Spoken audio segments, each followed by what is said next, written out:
अगर निफ्टी 50,000 का आंकड़ा छू लेता है तो आज का बाजार स्तर आपको काफी छोटा लग सकता है। लेकिन सवाल यह है कि निफ्टी 50,000 तक पहुंचेगा कब? 6 साल में, 8 साल में या फिर 9 साल में? बाजार के दिग्गज रामदेव अग्रवाल ने निफ्टी के 50,000 तक पहुंचने को लेकर 3 अलग-अलग टाइमलाइन बताई हैं। और खास बात यह है कि उनका पूरा अनुमान सिर्फ एक चीज पर टिका है, कंपनियों की कमाई और मार्केट वैल्यूएशन।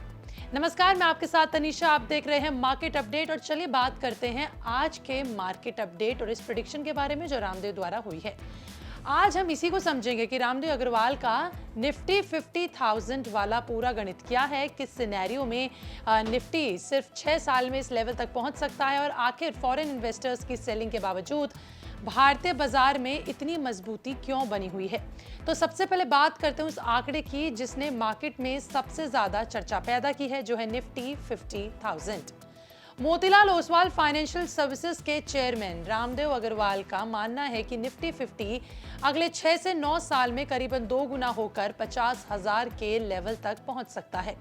इतना ही नहीं, उन्होंने ये भी कहा कि निफ्टी के साल 2035 तक पहले कभी भी 50,000 तक का आंकड़ा छूने की संभावना ज्यादा है। लेकिन यहाँ कहानी सिर्फ एक टारगेट की नहीं है, असली कहानी है निफ्टी की अर्निंग और पीई मल्टीपल की।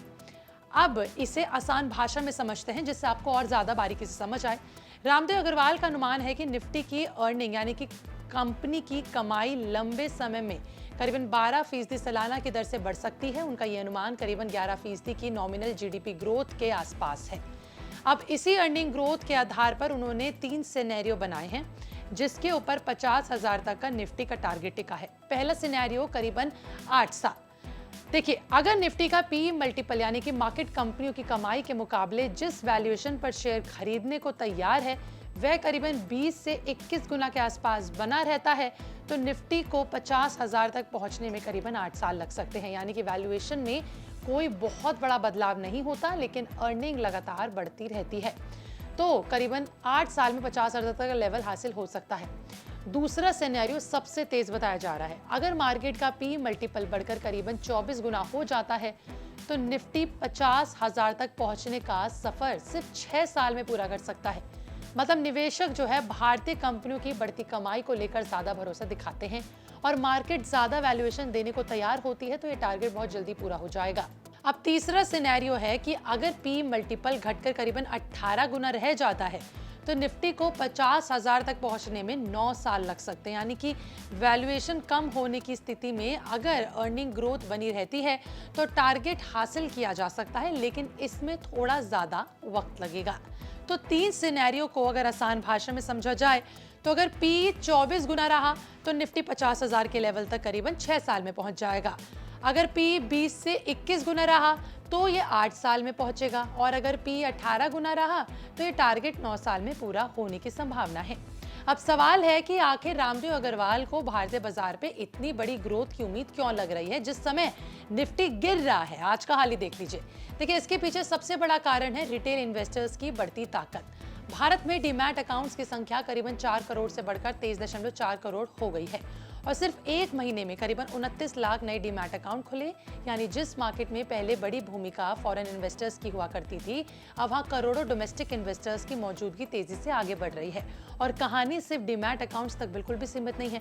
पिछले एक साल में म्यूचुअल फंड फोलियो की संख्या करीबन 19% बढ़कर 7.4 करोड़ के आसपास हो गई है। मंथली एसआईपी निवेश की बात की जाए तो 31,000 करोड़ रुपए के पार पहुंच चुका है। वहीं इक्विटी म्यूचुअल फंड का एयूएम पिछले एक दशक में करीबन 30% की सालाना रफ्तार से बढ़ा है और लगभग 4 लाख करोड़ रुपए से बढ़कर 80 लाख करोड़ के ऊपर तक पहुंच गया है। यानी कि लोगों की बचत का एक बड़ा हिस्सा अब धीरे धीरे फाइनेंशियल मार्केट की तरफ तेजी से खिंचता नजर आ रहा है।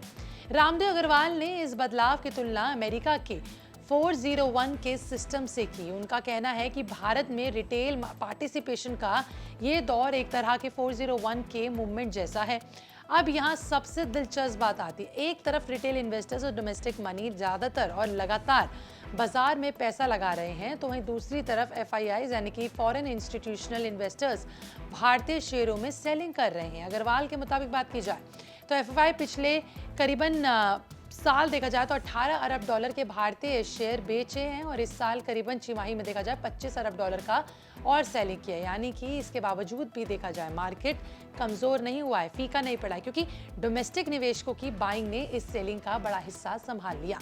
उनके मुताबिक साल 2020 के आसपास जहां डोमेस्टिक इन्वेस्टमेंट का सालाना फ्लो करीबन 5 से 10 अरब डॉलर था, वह हाल ही में बढ़कर 90 अरब डॉलर सालाना हो चुका है। यानी कि भारतीय बाजार में अब सिर्फ विदेशी पैसे पर निर्भरता नहीं है, बल्कि ये बदलाव लंबे समय में मार्केट की रीसाइलेंस का मजबूती से एक कदम है। अब बात करते हैं कॉर्पोरेट प्रॉफिट्स की। भारत की जीडीपी में कॉर्पोरेट प्रॉफिट्स का हिस्सा साल 2019-20 के आसपास 1.7% तक गिर गया था। अब ये बढ़कर 5.7% हो गया है। हालांकि ये अभी भी साल 2000 के करीबन 6.2% के पीक से नीचे है। अग्रवाल के मुताबिक आने वाले समय में आर्टिफिशियल इंटेलिजेंस यानी कि एआई भी कॉर्पोरेट प्रॉफिटेबिलिटी को बढ़ाने में या फिर आगे बढ़ाने में भूमिका निभा सकता है।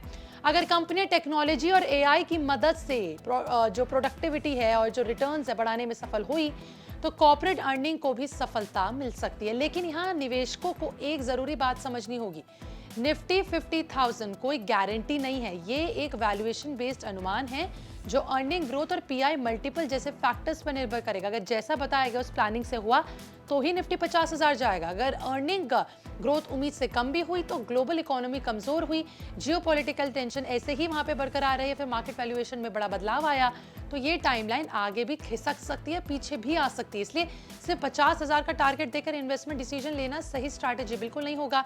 लेकिन रामदेव अग्रवाल की बात से एक बड़ा ट्रेंड जरूर समझ आता है कि भारत में रिटेल निवेशक बढ़े रहे हैं, आगे आ रहे हैं। एसआईपी के जरिए डोमेस्टिक मनी बाजार में आ रहा है, म्यूचुअल फंड इंडस्ट्री का आकार बढ़ रहा है और कॉर्पोरेट अर्निंग में भी सुधार होने की उम्मीद बनी हुई है। यानी कि निफ्टी की अगली बड़ी रैली सिर्फ फॉरेन इन्वेस्टर्स के भरोसे नहीं बल्कि भारत की अपनी सेविंग, अपने इन्वेस्टमेंट और अर्निंग ग्रोथ पर भी टिक सकती है। तो अब सवाल आपके लिए, क्या निफ्टी साल 2035 से पहले 50,000 तक पहुंचेगा? रामदेव अग्रवाल के हिसाब से इसकी संभावना काफी ज्यादा दिख रही है। अभी हालिया के जो सिचुएशन है उसे देख के अब उनकी 3 अनुमान बताते हैं कि अगर वैल्यूएशन मजबूत रहने से रही तो 6 साल, सामान्य स्थिति में 8 साल और वैल्यूएशन दबाव में 9 साल लग सकते हैं निफ्टी को 50,000 तक जाने में।